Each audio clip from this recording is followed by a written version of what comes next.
ರುಚಿ ಕ್ರಿಯೇಷನ್ಸ್‌ಗೆ ಸ್ವಾಗತ. ತುಂಬಾನೇ ಗರಿಗರಿಯಾಗಿರುವಂತಹ ಮಿರ್ಚಿ ಬಜ್ಜಿ ಹೇಗೆ ಮಾಡೋದು ಅಂತ ನೋಡೋಣ.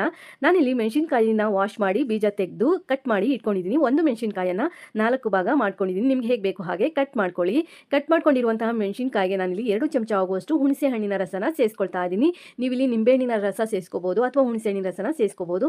ನಂತರ ಒಂದು 1/4 ಚಮಚ ಆಗುವಷ್ಟು ಕೆಂಪು ಮೆಣಸಿನ ಪುಡಿಯನ್ನು ಉದುರಿಸ್ಕೊಳ್ತಾ ಇದ್ದೀನಿ. ಒಂದು ಸ್ವಲ್ಪ ಉದುರಿಸ್ಕೊಂಡ್ರೆ ಸಾಕಾಗುತ್ತೆ. ಮೆಣಸಿನಕಾಯಿಯು ಸಹ ಖಾರ ಇರುತ್ತೆ, ಆದ್ದರಿಂದ ನೋಡಿಕೊಂಡು ಉದುರಿಸ್ಕೊಳ್ಳಿ. ಹಾಗೆ ಒಂದು 1/4 ಚಮಚ ಆಗುವಷ್ಟು ಜೀರಿಗೆ ಪುಡಿಯನ್ನು ಸಹ ನಾನಿಲ್ಲಿ ಉದುರಿಸ್ಕೊಂಡಿದ್ದೀನಿ. ಅದರೊಟ್ಟಿಗೆ ಒಂದು ಸ್ವಲ್ಪ ಉಪ್ಪನ್ನು ಸಹ ನಾನಿಲ್ಲಿ ಉದುರಿಸ್ಕೊಂಡು ಈಗ ಇದನ್ನು ಎತ್ತಿಟ್ಕೊಂಡು ನಾನಿಲ್ಲಿ ಹಿಟ್ಟನ್ನು ಕಲಿಸ್ಕೊಳ್ತಾ ಇದ್ದೀನಿ. ಜಾಮೂನ್ ಕಪ್ಪಲ್ಲಿ 1 ಕಪ್ ಆಗುವಷ್ಟು ಕಡಲೆ ಹಿಟ್ಟು, 1 ಚಮಚ ಅಕ್ಕಿ ಹಿಟ್ಟು, ರುಚಿಗೆ ತಕ್ಕಷ್ಟು ಉಪ್ಪು, ಹಾಗೆ 1/4 ಚಮಚ ಓಂಕಾಳು ಅಥವಾ ಅಜ್ವೈನನ್ನು ನಾನಿಲ್ಲಿ ಕೈಯಲ್ಲಿ ಕ್ರಶ್ ಮಾಡಿ ಸೇರಿಸ್ಕೊಳ್ತಾ ಇದ್ದೀನಿ. 1/4 ಚಮಚ ಜೀರಿಗೆ, 1/4 ಚಮಚ ರೆಡ್ ಚಿಲ್ಲಿ ಪೌಡರು, ಒಂದು ಚಿಟಿಕೆ ಆಗುವಷ್ಟು ಅರಿಶಿಣದ ಪುಡಿಯನ್ನು ಸೇರಿಸ್ಬಿಟ್ಟು ಚೆನ್ನಾಗಿ ನಾನಿಲ್ಲಿ ಮಿಕ್ಸ್ ಮಾಡ್ಕೊಳ್ತಾ ಇದ್ದೀನಿ. ಎಲ್ಲ ಇಂಗ್ರೀಡಿಯೆಂಟ್ಸು ನೀಟಾಗಿ ಹೊಂದ್ಕೋಬೇಕು. ಆ ರೀತಿಯಲ್ಲಿ ನೀಟಾಗಿ ಮಿಕ್ಸ್ ಮಾಡಿಕೊಂಡು ನಂತರ ಸ್ವಲ್ಪ ನೀರನ್ನು ಸೇರಿಸ್ತಾ ಹಿಟ್ಟನ್ನು ನಾವಿಲ್ಲಿ ಗಟ್ಟಿಯಾಗಿ ಕಲಿಸ್ಕೋಬೇಕಾಗತ್ತೆ. ಮೆಣಸಿನಕಾಯಿಗೆ ಹಿಟ್ಟು ಅಂಟ್ಕೋಬೇಕು, ಆ ರೀತಿಯಲ್ಲಿ ನಾವು ಹಿಟ್ಟನ್ನು ಕಲಿಸ್ಕೋಬೇಕಾಗತ್ತೆ. ಒಂದೇ ಸಲ ನೀರನ್ನು ಸೇರಿಸಲಿಕ್ಕೆ ಹೋಗಬೇಡಿ. ಸ್ವಲ್ಪನೇ ನೀರನ್ನು ಸೇರಿಸ್ತಾ ಹಿಟ್ಟನ್ನು ನಾವಿಲ್ಲಿ ಗಟ್ಟಿಯಾಗಿರುವಂಥ ಕನ್ಸಿಸ್ಟೆನ್ಸಿಯಲ್ಲಿ ಕಲಿಸ್ಕೋಬೇಕಾಗುತ್ತೆ. ಅಂದರೆ ದೋಸೆ ಹಿಟ್ಟಿನ ಹದಕ್ಕೆ ನಾವಿಲ್ಲಿ ಕಲಿಸ್ಕೊಂಡ್ರೆ ಸಾಕಾಗುತ್ತೆ. ನೋಡ್ತಾ ಇರ್ಬೋದು, ಈ ಕನ್ಸಿಸ್ಟೆನ್ಸಿ ಪರ್ಫೆಕ್ಟ್ ಆಗಿದೆ. ಸ್ಪೂನ್ಗೆ ಹಿಟ್ಟು ಅನ್ನೋದು ನೀಟಾಗಿ ಅಂಟ್ಕೋಬೇಕು. ಕಡಲೆ ಹಿಟ್ಟು ನೀಟಾಗಿ ಈ ರೀತಿ ಅಂಟ್ಕೊಂಡ್ರೆ ಕನ್ಸಿಸ್ಟೆನ್ಸಿ ಪರ್ಫೆಕ್ಟ್ ಆಗಿದೆ ಅಂತ ಅರ್ಥ. ನಾನು ಎಣ್ಣೆನ ಆಲ್ರೆಡಿ ಮೀಡಿಯಮ್ ಊರಿನಲ್ಲಿ ಕಾಯಲಿಕ್ಕೆ ಇಟ್ಟಿದ್ದೆ. ನಾನೇನು ಹುಣಸೆಹಣ್ಣಿನ ರಸ, ಉಪ್ಪು ಎಲ್ಲ ಹಾಕಿಟ್ಕೊಂಡಿದ್ದೆ.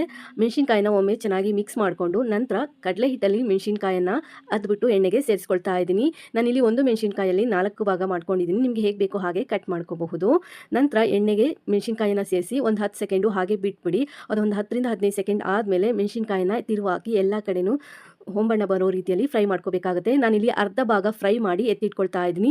ಇದನ್ನು ಮತ್ತೊಮ್ಮೆ ನಾನು ಡೀಪ್ ಫ್ರೈ ಮಾಡ್ಕೊಳ್ತೀನಿ. ಅದಕ್ಕೋಸ್ಕರ ಅರ್ಧ ಫ್ರೈ ಮಾಡಿ ಎತ್ಕೊಳ್ತಾ ಇದ್ದೀನಿ. ಈ ರೀತಿ ಮಾಡೋದ್ರಿಂದ ಬಜ್ಜಿನ ನೀವು ಸಂಜೆವರೆಗೆ ಇಟ್ಟರೂ ಸಹ ತುಂಬಾ ಗರಿ ಆಗಿರುತ್ತೆ ಅಂತಲೇ ಹೇಳ್ಬೋದು. ನಿಮಗೆ ಕ್ರಿಸ್ಪಿಯಾಗಿ ತುಂಬ ಹೊತ್ತು ಗರಿಯಾಗಿ ಬಜ್ಜಿ ಬೇಕು ಅಂದರೆ ಮೊದಲು ಅರ್ಧ ಫ್ರೈ ಮಾಡಿ ಎತ್ತಿಟ್ಕೊಂಡು ನಂತರ ಅದೊಂದು ಸ್ವಲ್ಪ ತಣ್ಣಗಾದ್ಮೇಲೆ ಮತ್ತೊಮ್ಮೆ ಫ್ರೈ ಮಾಡ್ಕೊಳ್ಳಿ. ಆಗ ತುಂಬ ಹೊತ್ತು ಇಟ್ಟರೂ ಸಹ ಬಜ್ಜಿ ತುಂಬಾ ಗರಿಯಾಗಿರುತ್ತೆ ಅಂತಲೇ ಹೇಳ್ಬೋದು. ಒಂದ್ಸಲಿ ಡೀಪ್ ಫ್ರೈ ಮಾಡ್ಕೊಂಡಿದ ನಂತರ ಫಸ್ಟ್ ಏನು ಫ್ರೈ ಮಾಡ್ಕೊಂಡಿದ್ದೆ ಆ ಮೆಣಸಿನಕಾಯಿನ ಮತ್ತೆ ನಾನಿಲ್ಲಿ ಎಣ್ಣೆಗೆ ಸೇರಿಸಿ ಫ್ರೈ ಮಾಡ್ಕೊಳ್ತಾ ಇದ್ದೀನಿ. ಅದು ಇನ್ನೊಂದು ಸ್ವಲ್ಪ ಡಾರ್ಕ್ ಬಣ್ಣ ಬರಬೇಕು. ಹಾಗೆ ನೋಡ್ತಾನೆ ನಮ್ಗೆ ಅನ್ಸುತ್ತೆ ಅದು ತುಂಬಾ ಗರಿ ಆಗಿದೆ ಅಂತ ಹೇಳಿ. ಅಲ್ಲಿವರೆಗೂ ನಾವು ಫ್ರೈ ಮಾಡ್ಕೋಬೇಕಾಗುತ್ತೆ. ಹೊಸದಾಗಿ ಯಾರೆಲ್ಲ ನಮ್ಮ ಚಾನಲ್ ನೋಡ್ತಾ ಇದ್ದೀರಾ, ನಮ್ಮ ಚಾನಲ್ನ ಸಬ್ಸ್ಕ್ರೈಬ್ ಮಾಡ್ಕೊಂಡು ನೋಡಿ. ವಿಡಿಯೋ ಏನಾದರೂ ಇಷ್ಟ ಆಯಿತು ಅಂದರೆ ಪ್ಲೀಸ್ ಒಂದು ಲೈಕ್ ಕೊಡಿ.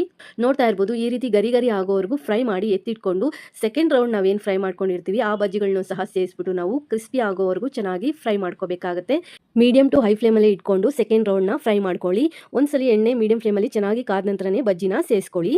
ಚೆನ್ನಾಗಿ ಅದು ಗರಿಯಾಗಿ ಬರಬೇಕು, ಡಾರ್ಕ್ ಬಣ್ಣ ಬರಬೇಕು, ಸ್ವಲ್ಪ ಗೋಲ್ಡನ್ ಕಲರ್ ಬರುತ್ತೆ, ಸ್ವಲ್ಪ ಡಾರ್ಕ್ ಆಗಿ ಬಣ್ಣ ಬರುತ್ತೆ. ಅಲ್ಲಿವರೆಗೂ ಫ್ರೈ ಮಾಡಿಕೊಂಡು ಫ್ಲೇಮನ್ನು ಆಫ್ ಮಾಡಿಕೊಂಡು ಬಜ್ಜಿ ಎಲ್ಲ ತೆಕ್ಕೊಬಿಡಿ. ಈಗ ಮೆಣಸಿನಕಾಯಿ ಬಜ್ಜಿ ರೆಡಿ ಆಗಿದೆ. ನಿಮಗೆ ಇಷ್ಟ ಆಯಿತು ಅಂದರೆ ಒಂದು ಲೈಕ್ ಕೊಡಿ. ಹೊಸದಾಗಿ ಯಾರೆಲ್ಲ ಚಾನಲ್ ನೋಡ್ತಾ ಇದ್ದೀರಾ ಚಾನಲ್ನ ಸಬ್ಸ್ಕ್ರೈಬ್ ಮಾಡ್ಕೊಂಡು ನೋಡಿ. Thanks for watching this video.